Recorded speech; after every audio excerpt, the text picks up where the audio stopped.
Shalom pemirsa, secangkir pengharapan untuk mengawali hari ini, asal mula dosa tidak dapat diterangkan. Maka timbullah peperangan di sorga. Mikael dan malaikat-malaikatnya berperang melawan naga itu, dan naga itu dibantu oleh malaikat-malaikatnya. Wahyu 12 ayat 7. Bagi orang banyak, asal mula dosa dan alasan keberadaannya merupakan suatu sumber kebingungan besar.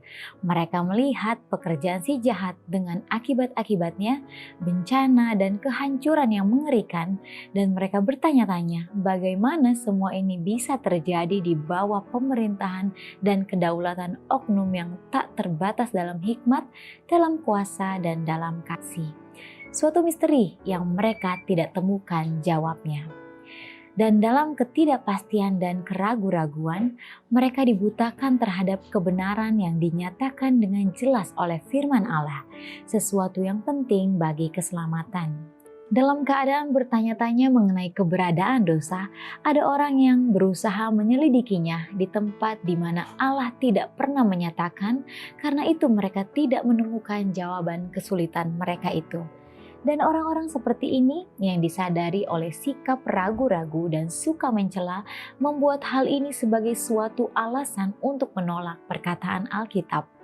Namun yang lain gagal mengerti dengan sempurna masalah besar kejahatan ini karena tradisi dan penafsiran yang salah telah menutupi ajaran Alkitab mengenai tabiat Allah, sifat pemerintahannya dan prinsipnya dalam menangani dosa. Tidak mungkin menerangkan asal mula dosa yang memberikan alasan-alasan keberadaannya. Namun cukup banyak yang bisa dimengerti baik mengenai asal mulanya maupun sifat-sifat dan akhir dari dosa untuk menyatakan sepenuhnya keadilan dan kebajikan Allah dalam menangani kejahatan. Tidak ada yang lebih jelas diajarkan di dalam Alkitab selain bahwa Allah dalam hal apapun tidak bertanggung jawab bagi masuknya dosa. Bahwa tidak ada penarikan sewenang-wenang rahmat ilahi, tidak ada kekurangan dalam pemerintahan ilahi yang memberikan kesempatan timbulnya pemberontakan. Dosa adalah pengacau dan pengganggu, sehingga tidak ada alasan untuk membiarkan keberadaannya dan kehadirannya.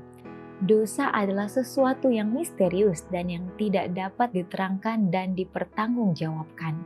Memaafkannya berarti mempertahankannya. Seandainya maaf untuk itu ditemukan atau alasan keberadaannya bisa ditunjukkan, maka itu tidak menjadi dosa lagi.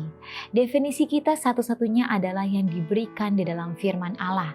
Dosa adalah pelanggaran kepada hukum.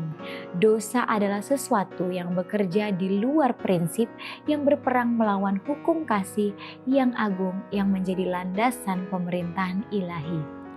Allah menginginkan dari makhluk ciptaannya pelayanan kasih, penghormatan yang terbit dari penghargaan kepada tabiatnya. Ia tidak menyukai kesetiaan yang terpaksa, dan kepada mereka diberikannya kebebasan, kemauan agar mereka boleh memberikan pelayanan sukarela kepadanya. Demikianlah renungan kita hari ini. Selalu mulai harimu dengan secangkir pengharapan.